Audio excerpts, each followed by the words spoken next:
रोहित पवार यांच्या विरोधामध्ये ईडीकडून पुरवणी आरोपपत्र दाखल करण्यात आलेलं आहे। महाराष्ट्र सहकारी बँक घोटाळा प्रकरणामध्ये पुरवणी आरोपपत्र दाखल झालेलं आहे। बारामती अॅग्रो कंपनीच्या माध्यमातून घोटाळा केल्याचा आरोप होतोय।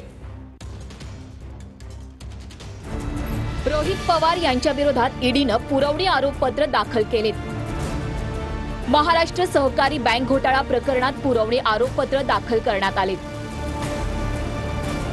कन्नड साखर कारखान्याच्या लिलाव प्रक्रियेत घोटाळा झाल्याचा आरोप आहे।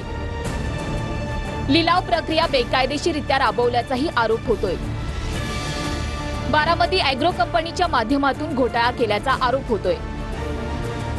रोहित पवार बारामती अॅग्रो कंपनीचे सीईओ आहेत। याआधी बारामती अॅग्रोची 50 कोटींची मालमत्ता ईडीनं जप्त केली होती। रोहित पवारांची याआधी 2 वेळा ईडीनं चौकशीही केली होती। 100 लोकांचं नाव त्याच्यामध्ये घेतली होती। 100 लोकांची नाव, त्यात अनेक नेते आणि ईडीली जी एफआयआर फाईल केली त्याच्यामध्ये या 97 लोकांची नावं आहेत आणि ईडीली जो त्या ठिकाणी एफआयआर केला त्याच्यामध्ये रोहित पवारचं नाव नाही। आता याच्यामध्ये जे 97 लोक आहेत याच्या खोलामध्ये तुम्ही जर गेला तर त्याच्यामध्ये बहुतांश लोक ही एकनाथ शिंदे साहेबांकडे, भाजपकडे नाही तर अजितदादांच्या पक्षाकडे आहेत। म्हणजे आता ते लोक सत्तेत आहेत, आम्ही मात्र विरोधात आहोत आणि याच्यामध्ये फक्त एक केस माझ्या विरोधात आहे आणि मी एकटाच त्या ठिकाणी आता ईडीच्या विरोधात लढत आहे।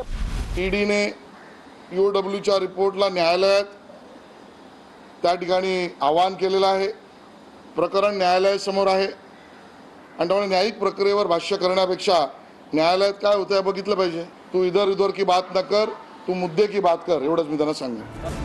विरोधकांनी दादांविरोधातील पुराव्यांवर सवाल करत सरकारवर निशाणा साधलाय। ईडीकडे आम्ही 100 प्रकरणं पाठवली आतापर्यंत भ्रष्टाचाराची। किमान 100 प्रकरणं मी पाठवलेली आहेत भ्रष्टाचाराची। काय केलं ईडीने?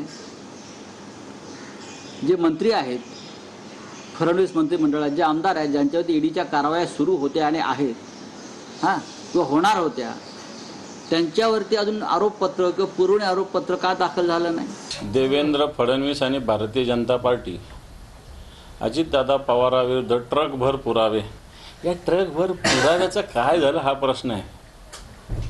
आणि मग रोहित पवारांच्या आता काय पुरवणी पत्र ईडी वगैरे वगैरे वगैरे